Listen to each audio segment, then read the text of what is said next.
พบกับครัวบ้านนอกอีกแล้วเนาะมื้อนี้สิมาบังเอิญมีพี่น้องมาทางเหนือมาทางเชียงขวางมาเฮ็ดเขาเจ้าว่าเฮ็ดฝอป่าให้กินก็เลยมาถามสูตรเขาเจ้ามื้อนี้สิมาเฮ็ดฝอป่าหรือว่าบ้านเฮาเอิ้นอ้อป่าให้เพื่อนๆให้หมู่ๆได้ครับชมแล้วก็ครับฟังเนาะสำหรับวัตถุดิบของการเฮ็ดฝอป่าภาษาทางเชียงขวางเนาะฝอป่าก็มีคือเครื่องเองคือเครื่องที่เราเฮ็ดออกเลยเนาะมีหัวข่าหัวสิไข่หัวข่าแล้วก็หอมบัวมะเพชรนี่เอาไปจี้เนาะพี่น้องเนาะเอาไปจี้แล้วก็ทุบเป็นอย่างต้องจี้ก็ย้อนว่าการจี้มะเพชรแล้วบ่เฮ็ดให้มันบ่คิวมะเพชรแล้วก็ผักซีผักหอมแล้วก็สิ่งสำคัญก็คือผักอีตู้ใส่เอาหลายตัวว่าเป็นกำหนึ่งคนแล้วก็ผักหอมแล้วก็หอมบัวแล้วที่เอาซอยเอาออกจากกาบแล้วก็ผักซีเครื่องอ้ออะไรพี่น้องแต่ว่าเขาเอิ้นโฟนะครับสีขวางสีหูดิบแล้วก็ปลาประมาณโลนึง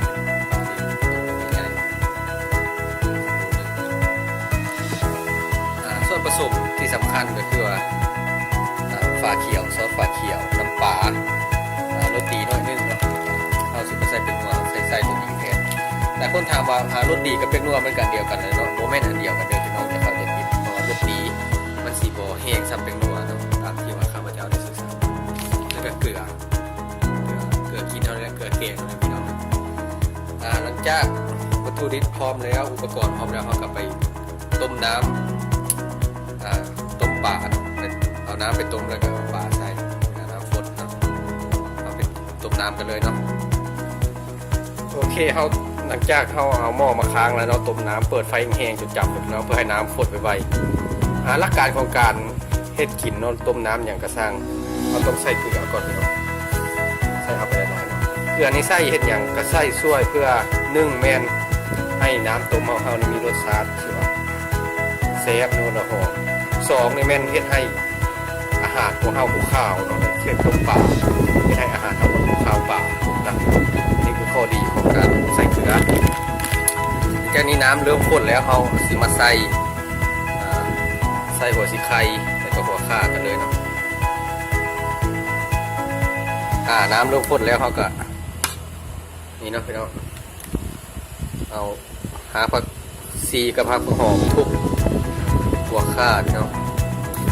สมุนไพรหรือว่าเครื่องปรุงเหล่านี้เนาะมันสิซอยหลายอย่างเนาะในการแก้ข้าวป่า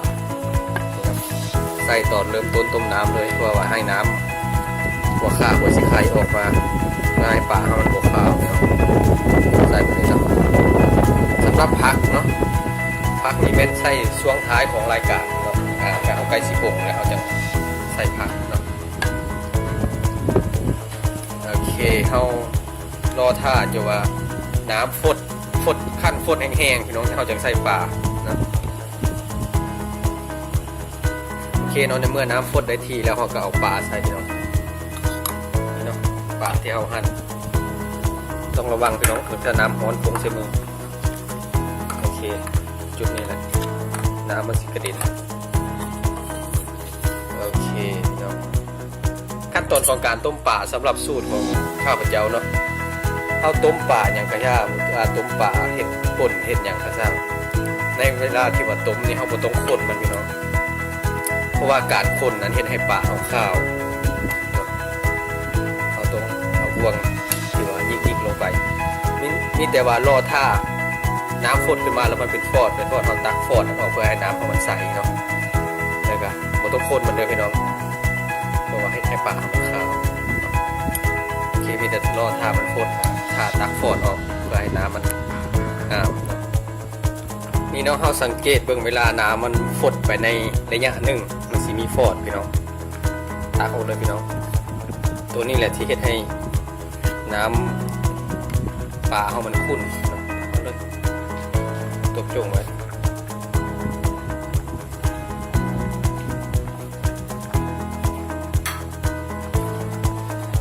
รอท่าจนกว่าป่าเฮาสิสุกเนาะ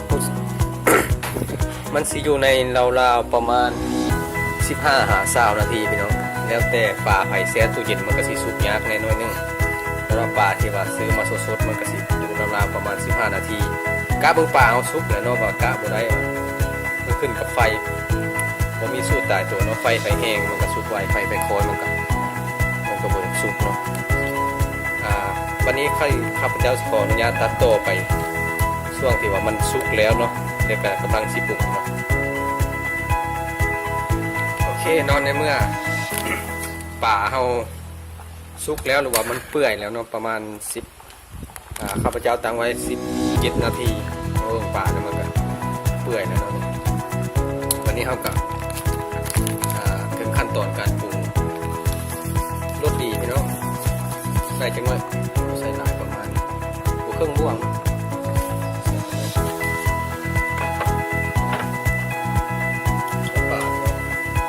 เครื่องบ่วงเขาใส่น้อยไปหาหลายเนาะถ้าว่าบ่พอเขาจะใส่เติมถ้าว่าเขาใส่หลายแล้วมันเค็มกับเขาสีแกงนะครับฟ้าเขียวซอสฟ้าเขียวใส่ไปเลยบ่วงเลยฟ้าเขียวนี่สิบ่เค็มเนาะมันสิออกลักษณะพอดีนะกลมๆถ้าเทียบเส้นน้ำปลาเค็มก่อน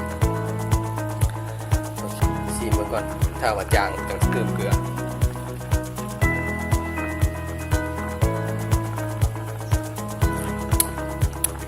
พอดีพี่น้อง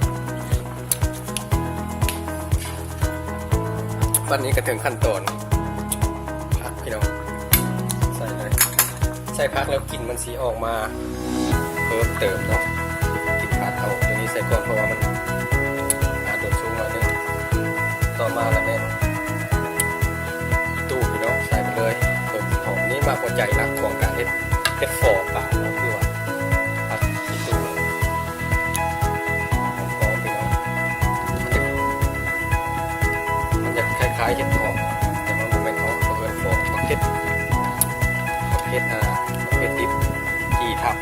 เขาทับตัวใส่ลงไปเลยโอเคเราประมาณ5นาทีพี่น้องเราพักเอาซุปแล้วค่อยมาตักบางคนก็เอิ้นว่าอ๋อเนาะต่างแต่ว่าบริษัทเขาเบื่อบางคนก็เอิ้นว่าต้มเก่งก็ว่ากันไปแต่ว่าทางเหนือเนาะหรือทางเชียงขวางก็เอิ้นฟอบางคนก็ว่าอ๋อขี้ปลาแต่จังซี่แล้วแต่ผู้สิเอิ้นนี่เนาะสำหรับการเฮ็ดฟอปลาถือว่ามันสิถึกสูตรบ่ถึกสูตรก็ขออภัยเนาะสำหรับทางว่าบ่แม่นสูตรแบบนี้ฟอปลาก็ขออภัยเนาะแต่ว่าตามที่ข้าพเจ้าได้ศึกษามาเขาเจ้าเฮ็ดให้กินเป็นแบบนี้เนาะก็เลยว่าเดี๋ยวมาเผยแพร่ต่อเนาะมาแชร์ประสบการณ์ให้ท่านผู้ชมได้เบิ่งถ้าว่าผิดก็ขออภัยหลายๆเนาะทางพี่น้องจังซี่กว่าเสมอโอเคเราทางอีกประมาณ2นาทีได้แล้วพี่น้องเพราะว่าพักเข้าซุปเลยก็โอเคนะถ้าว่าโดนไปหลายพักเข้าสีเปลี่ยนสีเป็นสีเหลืองเป็นสีงามนะสีเหลือง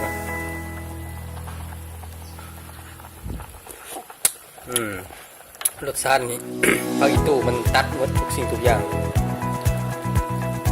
ได้กินอย่างเลยได้กินผักอีตู้กับผักซีหน่อยประมาณอีกนาทีนึงโอเคนะผักเขา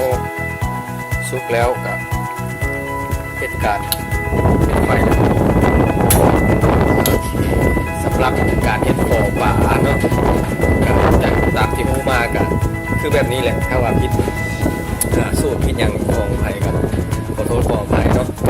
สำหรับคลิปนี้หวังว่าท่านจะได้ประโยชน์จากการทำชมสำหรับคลิปนี้กับแมนมดซ้ำนี้พบกันใหม่ในคลิปต่อไปเนาะท่านี้ก็ต้องขอกล่าวคำว่าสบายดี